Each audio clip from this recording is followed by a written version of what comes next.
Bismillahirrahmanirrahim. Assalamualaikum warahmatullahi wabarakatuh. Sebelumnya, perkenalkan nama saya Ermila Dwi Anggraini dengan NIM 102210045 dari kelas Hukum Ekonomi Syariah B. Di sini saya akan menyampaikan materi terkait dengan biografi Abu Ubaid yang terdiri dari nama, tempat tanggal lahir, karya, dan juga tokoh tersebut memakmurkan negaranya. Selamat menyaksikan. Nama lengkap dari Abu Ubaid adalah Al-Hasim bin Salam bin Miskin bin Zaid Al-Harawi Al-Azadi Al-Baghdadi. Ia lahir pada tahun 150 Hijriah yang bertempat di kota Harah di bagian barat laut Afghanistan. Ia merupakan putra dari Salam, seorang ahli di bidang sastra Arab, hadis dan fikih yang berasal dari Romawi. Sedangkan ibunya berasal dari Khorasan. Ayahnya adalah pemimpin budak milik Romawi dan merupakan keturunan dari Bizantium yang telah menjadi maula di suku Azad.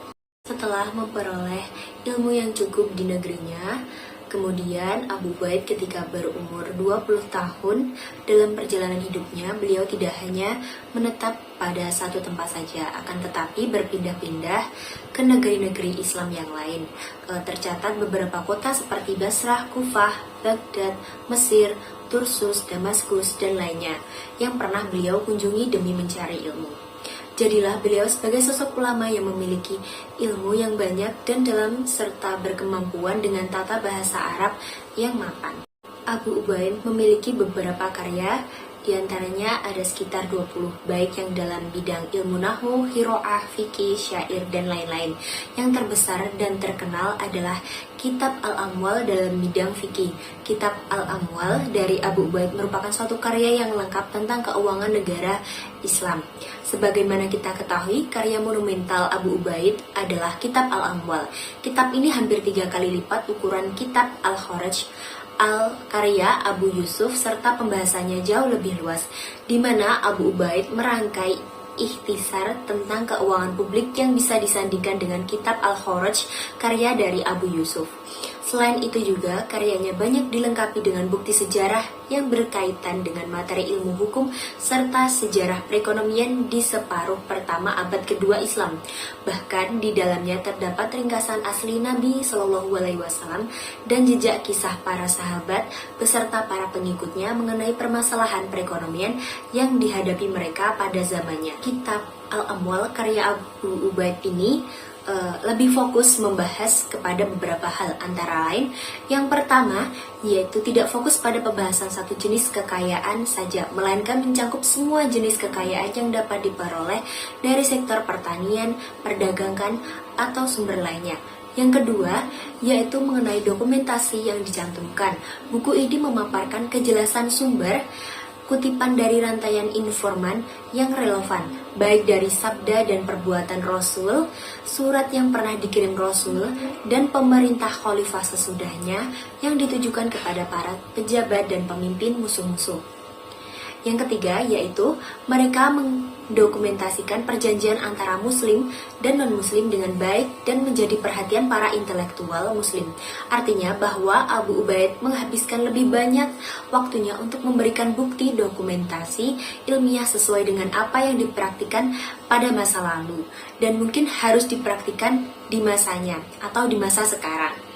Bahkan menurutnya atau Abu Ubaid, satu hari mengarang itu lebih utama dibandingkan menghunus pedangnya di jalan Allah Subhanahu wa Ta'ala.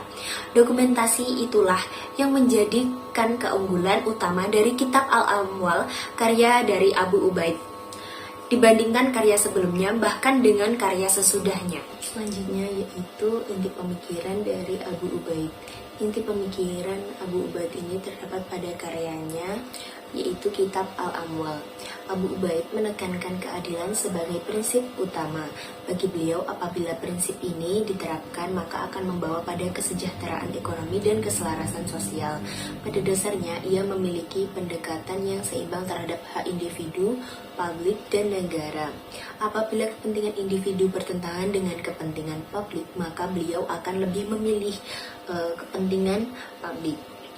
Dalam kitab Al-Amal ini adalah kitab ekonomi yang menekankan pada beberapa permasalahan mengenai perpajakan, hukum administrasi, dan hukum internasional.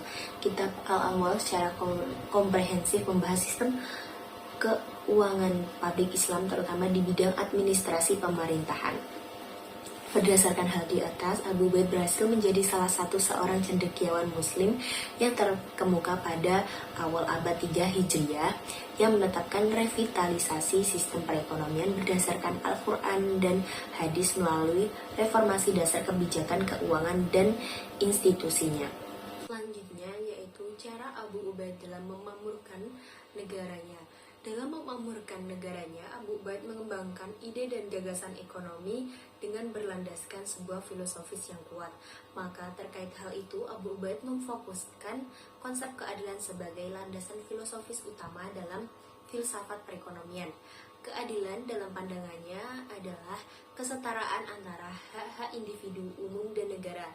Seperti yang sudah saya jelaskan dalam inti pemikiran Abu Ubaid, bahwa pada tata kelola kenegaraan Abu Ubaid menitik beratkan dalam hal memberikan kewenangan penuh kepada khalifah untuk memutuskan berbagai kebijakan sepanjang kebijakan tersebut tidak bertentangan dengan syariah dan tentunya selalu berorientasi kepada kemaslahatan umat. Sebagai ilustrasi, yaitu Abu Ubaid menyatakan bahwa zakat yang diperoleh dari simpanan atau tabungan boleh diberikan kepada negara ataupun kepada mustahik secara langsung. Sedangkan zakat komoditas harus diberikan kepada khalifah. Jika hal itu tidak dilakukan, maka kewajiban zakat tidak ditunaikan. Di samping itu juga beliau memberikan dukungan terhadap kewenangan pemerintahan dalam menerapkan suatu kebijakan umum terkait dengan pembagian tanah taklukan, apakah akan diberikan kepada penakluk atau membiarkannya tetap dikelola oleh penduduk setempat. Adapun yang menarik dari pemikiran ini adalah Abu Ubaid secara tidak langsung memberikan wewenang kepada seseorang khalifah untuk berbuat adil dan bijak dalam memperluas batasan-batasan yang ditentukan dalam pembagian hukum yang tentunya akan berimbas kepada kepentingan publik.